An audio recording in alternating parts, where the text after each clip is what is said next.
Now, in terms of the modern era, why was this era called modern? If we look at social and cultural history, an awful lot of what you would know or consider to be modern America, a world you would recognize, I guess that's the best way to explain it. The world you would recognize, that world begins in the 1920s. If I was going to put you into a time capsule and send you back to 1927, you would see things you recognize. You would not necessarily know how to use them, but you'd know what they were. You would see the big box bolted to the wall or on the table and desk, and you would know it was a telephone, some sort of communication device, even if you couldn't operate it. You would see the automobile and know what it was, even if you wouldn't necessarily know how to drive it because they worked differently. You would see the typewriter, know that that was their equivalent of word processing device. The 1920s is when America, in a large swaths of America, gets the modern kitchen as we know it and gets the modern bathroom as we know it. And so if I was to, on the other hand, transport you in a time machine 30 years earlier, before the 20s, go back to say 1897 or even 1907, that world would not look the same. And so the key elements of the world as we know it today, think about being in an urban-centered world, a world which you've got homogenized mass entertainment and culture that's shared by all people. Motion picture industry being a part of that, mass music, commercial music being part of that, mass advertising, the same products being bought by people watching the same commercials, the standardization of consumer goods at a certain rate of quality that we all have. You walk into a fast food restaurant, you get the same food, the same burger, the same fries, whether that restaurant's in Los Angeles or whether it's in New York City. So it's all sort of been homogenized in that way. The notion of the worship of technology, the idea that everyday machines make our life better in every way. Think of the world of the iPhone, the iPad, the cell phone, the laptop computer, new technologies that we see all the time emerging. The idea of credit being available to everyone, making the purchase of expensive items easier for all people, even if they can't afford, if they're willing to get in debt and pay interest. This is fine until you lead yourself to overextension and financial mismanagement in many ways. The idea of the advertising industry, the idea of turning people's wants into their needs, which is pretty much what all modern advertising is about. That world, that universe begins in the 1920s, and the homogenization of culture. You begin to see a diminishment of local and regional variation, as like I said, we all begin to share the same myths, the same stories, the same entertainment, the same songs, the same shows. And when with this, you see a blending in more and more of American culture, which is probably best evidenced by what you could call, in whatever community you live in, sort of the retail strip. The commercial retail strip in whatever neighborhood or community you live in or near to you. There's so many places across the country that look like that have the exact same box stores in them, the exact same combinations. It's sort of the saming of America. That begins with brand names. So for the first time in the 1920s, consumers become conscious and aware of brand names, and that sort of plays into this model a little bit. The 1920s was also going to be a time in this modern era of culture wars. Part of modernism was that things are new, things are different, we're going to embrace the newness and differentness, which not every American did. Women in society was part of this role that we saw change in some ways. There was a revolution in manners and morals, particularly with sexuality and in terms of alcohol and drinking with prohibition, that was known to that time as the flapper. And women traditionally never really smoked or drank, or if they did prior to the 1920s, they were seen as women of low moral virtue.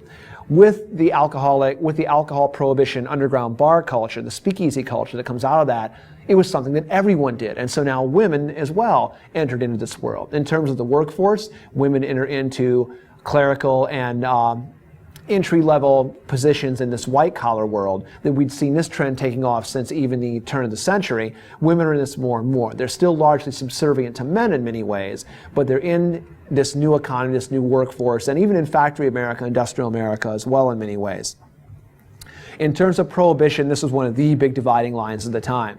The Volstead Act, which is going to try to ban Americans from drinking, or at least the enforcement power for that with the 18th Amendment, was going to be the culmination, along with women's suffrage, of a century's worth of progressive kind of thinking. And as you well know, it backfires enormously. Americans tried prohibition because they thought they wanted it. They discover once they have it, they don't. And the widespread violation of laws that it creates, the money that it puts into organized crime, that it generates for the syndicates and organized crime, is leads to their growth and development stimulus in many ways that we still deal with today, even though prohibition is no longer an issue. Once that jump starting of those economies, underground economies, went underway, that money in those institutions went elsewhere with it. So we see this as being part of the culture war of the 20s too. Are you on the side of women changing their roles and positions, or are you on the side of traditional roles for feminine virtuousness and womanhood? Are you on the side of prohibition being a good, vital moral change for the country, or are you a part of the underground drinking culture that existed nationwide?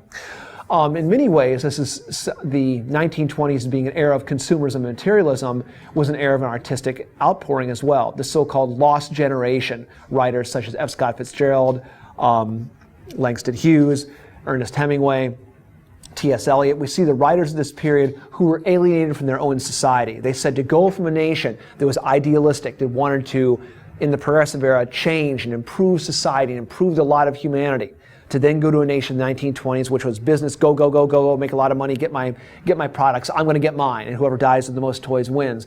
To transfer to that world was a tough switch for them to make, and much of their work was critical of this sort of homogenization, the herd mentality, the consumerism, the materialism, the shallowness of what they saw 1920s American life being, and it resulted in the outpouring of a large amount of American literature.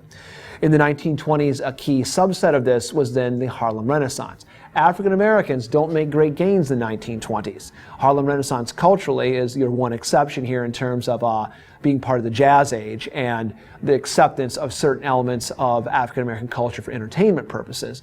But you don't see African Americans making great economic strides in the 1920s. Along with labor, that gets rolled back.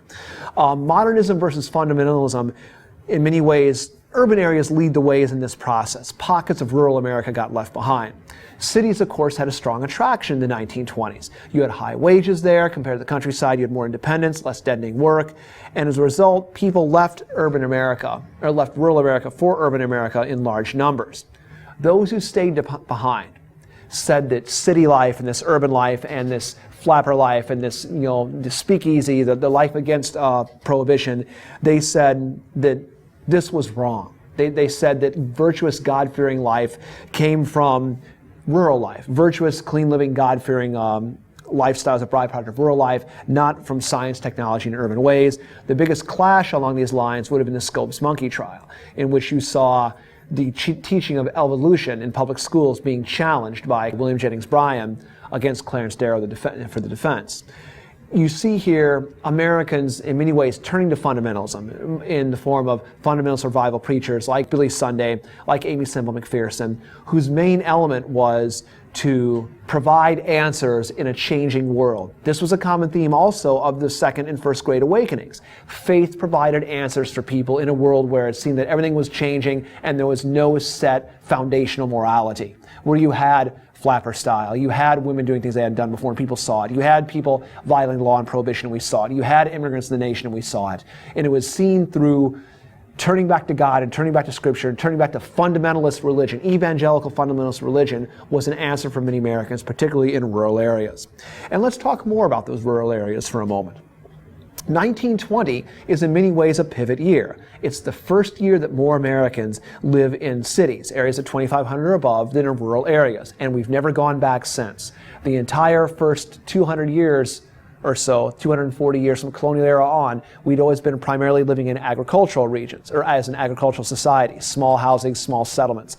After 1920, we see the agricultural population decline as at the same time the urban population is increasing. And today, the vast majority of Americans live in urban areas. If you're going to define urban areas as 2,500 or above, you're talking about well over 80-90% of the population living in areas of subdivision, areas of homogenized growth, areas of city or municipal living arrangements, if you will. Now, while this was going on, we also see the second wave of black migration is taking place. We talked about this from the progressive era forward just a little bit. First great wave starts at the turn of the century. Second wave is through the 20s and even through World War II, as the Jim Crow South still gets depopulated for northern jobs. You had black nationalism also come about as part of this movement. Marcus Garvey is someone you've read about in your review chapters, who seeks to direct means to combat discrimination by establishing a new nation in Africa. That, of course, falls through in many ways. But the backlash against the Harlem Renaissance, the backlash against minority consciousness, against black consciousness, against Harlem Renaissance, the Jazz Age, Prohibition, immigration, Sacco and Vanzetti, winds up being, most significantly, the rebirth of the Ku Klux Klan. And in the 1920s, the Klan goes national. The Klan broadens its franchise because it is no longer simply an anti-black organization.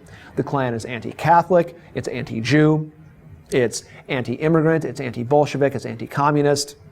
It's in many ways, for what it saw, white Anglo-Saxon Protestant Americans, which it, ironically enough, talk about blindness, having blinders on, called these people Native Americans, with no hint of irony, no hint of realizing the real Native Americans were the Indian tribes who had been, of course, moved west by the white Anglo-Saxon Protestants or exterminated by them.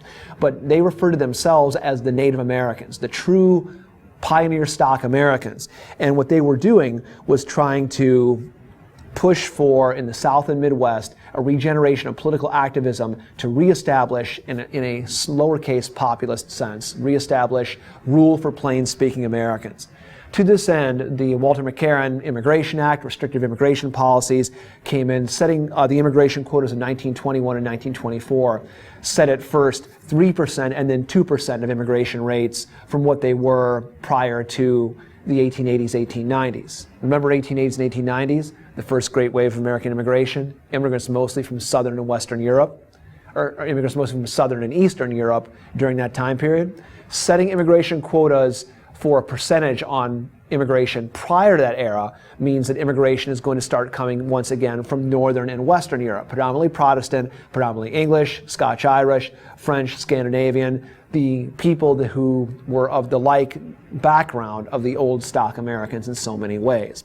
So there is this underlying cultural tension that exists. The culture wars of the 1920s in this modern era, and no era calling itself a modern era, as we'll see with some other eras that show up, is going to be divorced from this. We're going to see some of the same tension in the 50s. It'll certainly be manifested by the 1960s.